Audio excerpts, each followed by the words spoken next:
Hello ನಮಸ್ಕಾರ ಸ್ನೇಹಿತರೆ, ಅನ್ವೀಕ್ಷಣ ಚಾನಲ್ಗೆ ಸ್ವಾಗತ.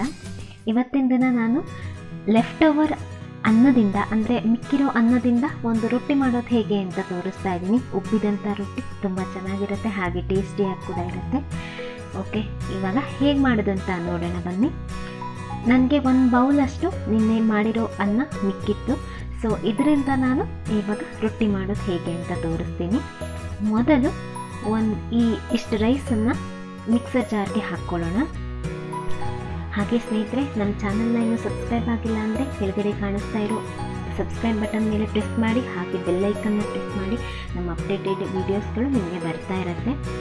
ಸೊ ಇವಾಗ ಇದಕ್ಕೆ ಒಂದು ಹಾಫ್ ಗ್ಲಾಸ್ ನೀರನ್ನು ಹಾಕ್ತಾ ಇದ್ದೀನಿ. ಅದು ನಿಮ್ಗೆ ಎಷ್ಟನ್ನ ಮಿಕ್ಕಿದೆಯೋ ಅದಕ್ಕೆ ನೋಡಿಕೊಂಡು ನೀರು ಹಾಕ್ಕೊಳ್ಳಿ. ಓಕೆ, ಇದನ್ನು ನುಣ್ಣಗೆ ರುಬ್ಕೊಳ್ಳೋಣ. ಇವಾಗ ರುಬ್ಕೊಂಡಿದ್ದೀನಿ. ಸೊ ಇದನ್ನು ಒಂದು ಬೌಲ್ಗೆ ಟ್ರಾನ್ಸ್ಫರ್ ಮಾಡ್ತಾ ಇದ್ದೀನಿ.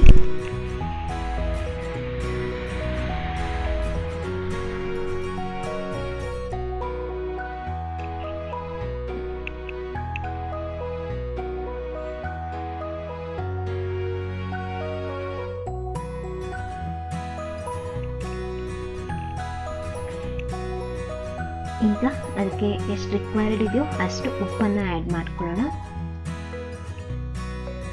ಹಾಗೆ ಒಂದು 1/4 ಟೀ ಸ್ಪೂನ್ ಅಷ್ಟು ಜೀರಿಗೆ ಹಾಕಬೇಕು.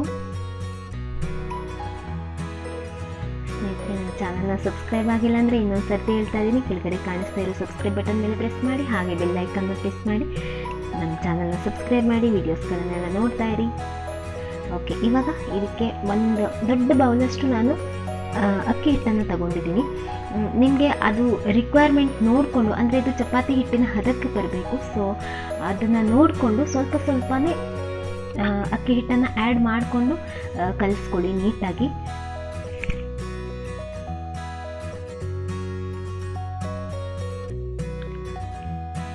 ಯಾಕಂದರೆ ಒಂದೊಂದು ಸರ್ತಿ ನಾವು ಜಾಸ್ತಿ ನಮಗೆ ಅಳತೆ ಗೊತ್ತಾಗಿಲ್ಲ, ಜಾಸ್ತಿ ಹಾಕ್ಕೊಂಡ್ವಿ ಅಂತಂದ್ರೂ ಅದು ಗಟ್ಟಿ ಆಗಿಬಿಡುತ್ತೆ. ಸೊ ಮತ್ತೆ ನೀರು ಆ್ಯಡ್ ಮಾಡ್ಕೋಬೇಕಾಗತ್ತೆ. ಸೊ ಅದಕ್ಕೋಸ್ಕರ ಒಂದು ಸ್ವಲ್ಪನೇ ಹಿಟ್ಟನ್ನು ನೋಡ್ಕೊಂಡು ಹಾಕ್ತಾ ಇದ್ರೆ ನೀಟಾಗಿ ಹದನೂ ಚೆನ್ನಾಗಿ ಬರುತ್ತೆ. ಅದನ್ನು ಚೆನ್ನಾಗಿ ನಾದ್ಕೋಬೇಕು.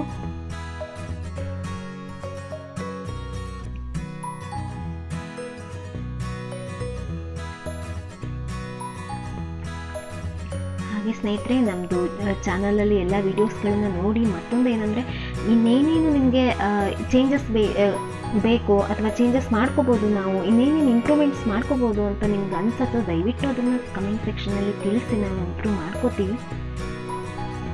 ಓಕೆ, ಇವಾಗ ಇದನ್ನು ನೀಟಾಗಿ ಉಂಡೆಗಳನ್ನಾಗಿ ಮಾಡಿಕೊಂಡು ಹಿಟ್ಟಲ್ಲಿ ಅದ್ದಿ ಚೆನ್ನಾಗಿ ಹೊರಿಬೇಕು. ತುಂಬ ಥಿನ್ನಾಗೂ ಬೇಡ, ತುಂಬ ತಿಕ್ಕಾಗೂ ಏನು ಬೇಡ. ಇವಾಗ ಹೊರಿತಾ ಇದ್ದೀನಿ ಇದನ್ನು.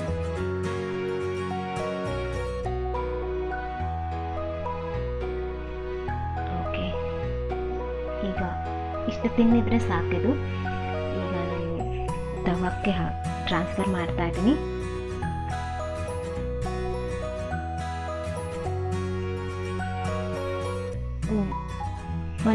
ಒಂದು ನಿಮಿಷ ಸಾಕೋದಕ್ಕೆ, ಜಾಸ್ತಿ ನಾವು ಒಂದೇ ಸೈಡಲ್ಲಿ ಬೇಯಿಸಿದ್ರೂ ಅದು ಚೆನ್ನಾಗಿರಲ್ಲ.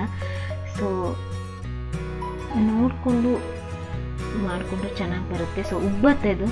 ಸೊ ನೋಡಿ, ಇವಾಗ ಹಾಗೆ ಡೈರೆಕ್ಟಾಗಿ ಉರಿಗೆ ನಾವು ಇಟ್ಟರೆ ಇಷ್ಟು ಚೆನ್ನಾಗಿ ಉಬ್ತಾ ಇದೆ ನೋಡಿ, ಪೂರಿ ಉಬ್ಬಿದ ಥರ.